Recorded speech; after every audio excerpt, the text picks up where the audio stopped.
Bien, pues muchas gracias por la invitación a este simposio por tener la oportunidad de dar a conocer los resultados preliminares de nuestra reciente incursión al fascinante estudio de la obsidiana, así como su caracterización. Y esto yo lo hice, o bueno, lo estamos haciendo por medio de propiedades magnéticas. No quiere decir que sea un método nuevo. De hecho, hay al menos un trabajo de hace 15 años en donde se presenta ya una caracterización de obsidianas de diferentes localidades, varias de ellas como las que ya han estado aquí presentando, un trabajo del 99. Y ya en aquel entonces, con las limitaciones de infraestructura, de tecnología de la época, se vislumbraba, se proponía la posibilidad de caracterizar las obsidianas por medio de métodos magnéticos. Se hace también en este artículo, en este reporte, se remarca pues que una caracterización más definida, sobre todo en las regiones donde... ¿Cómo prende esto? ¿Cómo prende esto? Perfecto.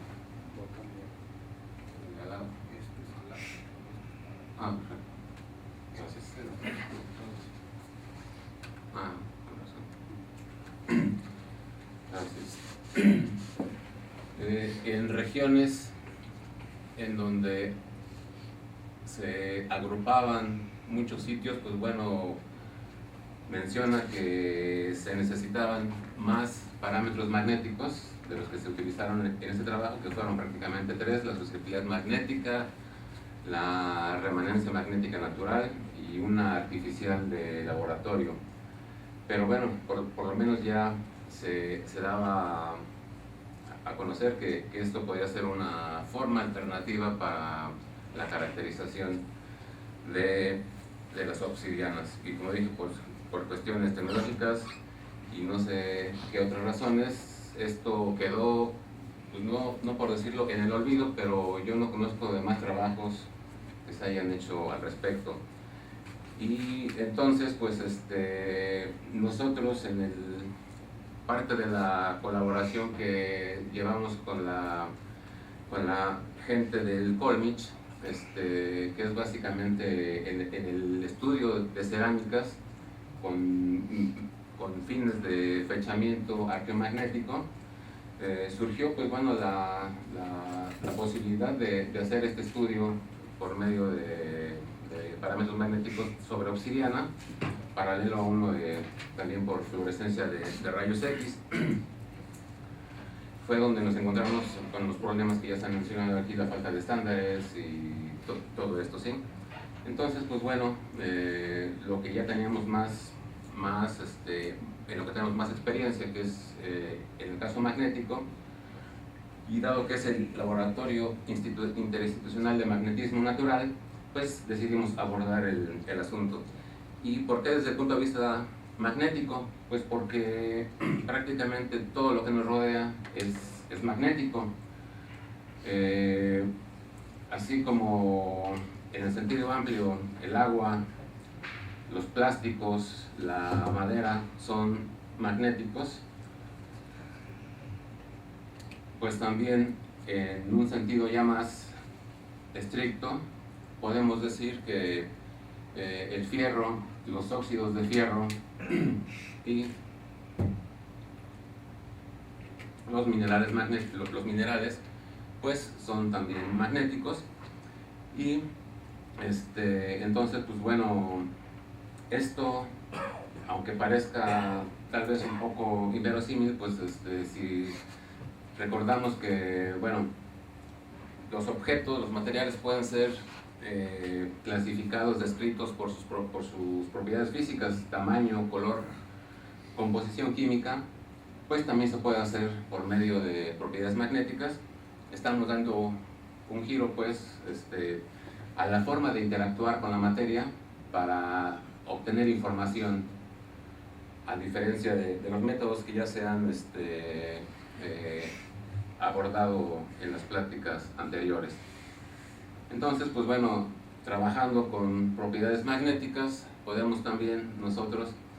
inferir, o mejor dicho, deducir la composición de una obsidiana en particular, y de los materiales en general, o de cualquier tipo de roca, sea su origen sedimentario, metamórfico o ígneo, como en el caso de las obsidianas, ¿sí?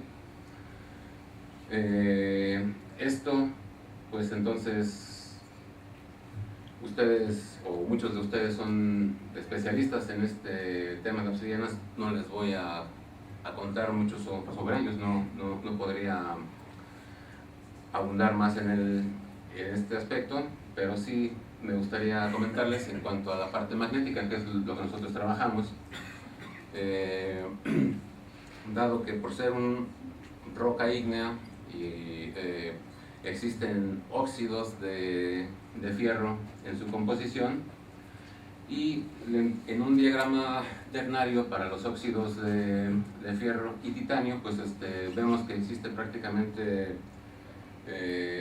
una serie que conocemos como las titanomagnetistas, una solución sólida compuesta pues por los miembros terminales del pulgospinel y la magnetita, que todos ellos son capaces de guardar un registro, una remanencia del campo magnético, que en este caso fue quien las orienta o induce cierta magnetización en los materiales. Esto, como decía, podría parecer inverosímil, pero bueno, si recordamos rápidamente que la materia está compuesta por átomos que alrededor de sus núcleos giran electrones, y que una carga eléctrica en movimiento es una corriente, y que estas a su vez generan campos magnéticos, pues vemos que la materia es magnética, y ya un objeto en general, pues la suma de todos los dipolos magnéticos es el resultado que nosotros observamos y podemos medir en el laboratorio.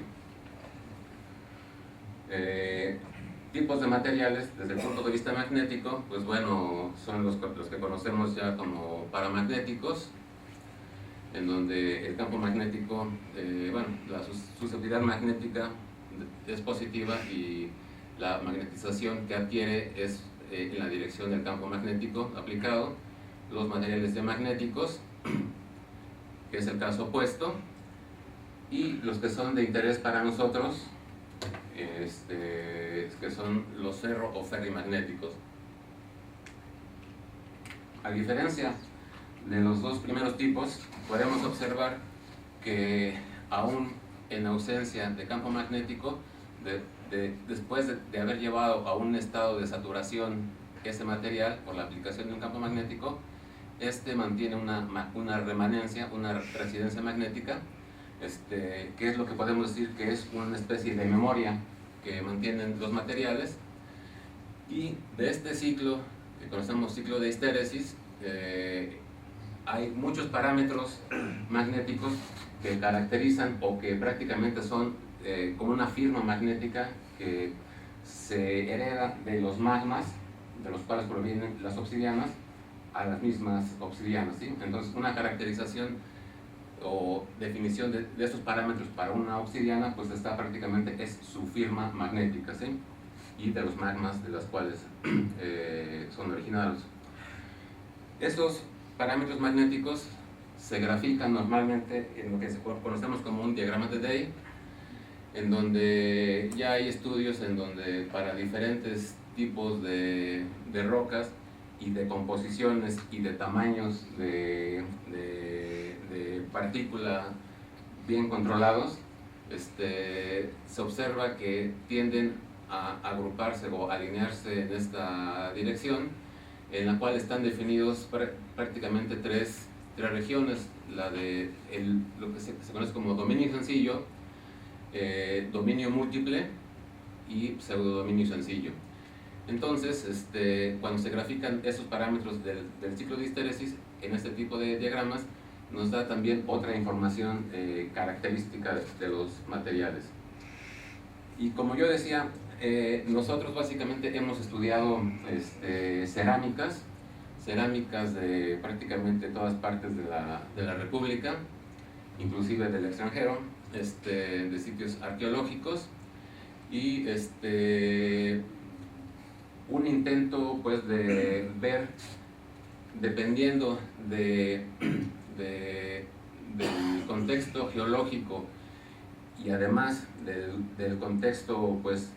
actual en el que se encuentran estos materiales, cómo afectan y cómo caracterizan este tipo de materiales, ¿sí? Así pues, si comparamos materiales cerámicos del occidente de México, en donde prácticamente su origen es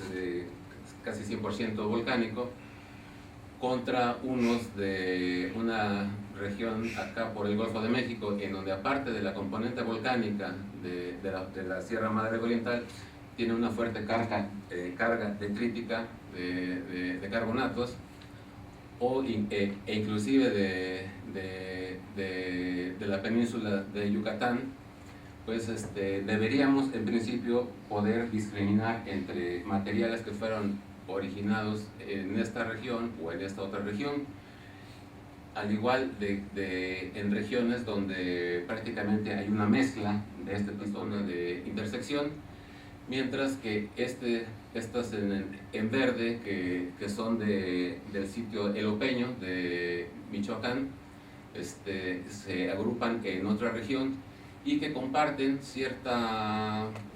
que traslapa en cierta parte con muestras del sitio arqueológico Caminaljuyo en Guatemala. Fuimos agregando datos que íbamos obteniendo de estudios más recientes, como el caso de datos de Palenque, del sitio arqueológico de Capacha, y vimos que efectivamente, si vemos las muestras aquí de Veracruz, que es una zona intermedia entre las del occidente de México y las del oriente, por la diferente contexto geológico en el cual fueron originados, tanto grafican en diferente región del diagrama de Day y traslapan en ciertas regiones también. Entonces, con esto en mente y tratando de extrapolar estos resultados, que parecería en todo caso, si estamos tratando con arcillas que, como ya se había mencionado, son el resultado ya de la alteración de prácticamente el último estado de alteración de las obsidianas. Entonces, trabajar con materiales ya alterados y ahora trabajar con materiales que prácticamente no están alterados, entonces debería de funcionar y tal vez hasta mejor que en el caso de las cerámicas por su origen de las arcillas, ¿sí? Y bueno, lo que a continuación verán pues es los resultados preliminares de la caracterización de tres yacimientos de obsidiana, de los más estudiados y creo que han presentado aquí, que son el sitio uno de Sinapecuaro en Michoacán, de Teuchitlán aquí en Jalisco, y Abasolo en Guanajuato. Al estudiar también por medio de las propiedades magnéticas, lo que obtuvimos a simple vista, pues observamos que los ciclos de histéresis correspondientes para cada una de estas muestras son muy diferentes entre sí. La del medio, digamos que podría parecerse más a la de la derecha, pero esta y esta recuerdan mucho al comportamiento que les presenté al principio de los materiales paramagnéticos, que era básicamente esta recta casi a como 45 grados, en donde observamos alrededor del origen la componente ferromagnética o ferrimagnética en diferente proporción, mientras que el correspondiente ciclo de histéresis para la muestra de Sinapecuaro vemos que posee, es menos lineal que estas, es decir, estas así de entrada, sin análisis posteriores, se puede saber que presentan una componente paramagnética mucho mayor que esta, ¿sí? Y esto básicamente es debido a la sílice, que como ya se vio en este tipo de materiales superan el 70% en peso, ¿sí? Mientras que esta es más parecida a la de los materiales ferromagnéticos y con un contenido menor, que cuando se hicieron también los análisis por fluorescencia de estos materiales, se corroboró pues la marcada, la menor concentración de fierro en estos dos sitios comparado con esta de Sinapecuaro. Y al graficar ya los parámetros en este diagrama de Day que ya les comenté, pues vemos que efectivamente hay una diferenciación, una clara pues diferenciación entre los tres sitios de obsidiana, que nos permitirían de forma alternativa y tratando de reutilizar este método de propiedades magnéticas como un método alternativo para el estudio de obsidianas. Y pues se analizaron posteriormente otros tantos materiales ya no provenientes de los bancos, sino ya como, pues supongo que es de la periferia que se encuentra y todo esto, y efectivamente vemos que cada una de ellas tiene sus características que le confieren a estos ciclos de histéresis, que fácilmente son trazables a la identificación con fines de procedencia de materiales. Y pues es un método también rápido y que podría muy fácilmente también contribuir a una caracterización preliminar rápida de este tipo de materiales. Y pues ojalá se pueda reactivar esta metodología y poder hacer más estudios con este tipo de materiales. Y eso es todo, gracias.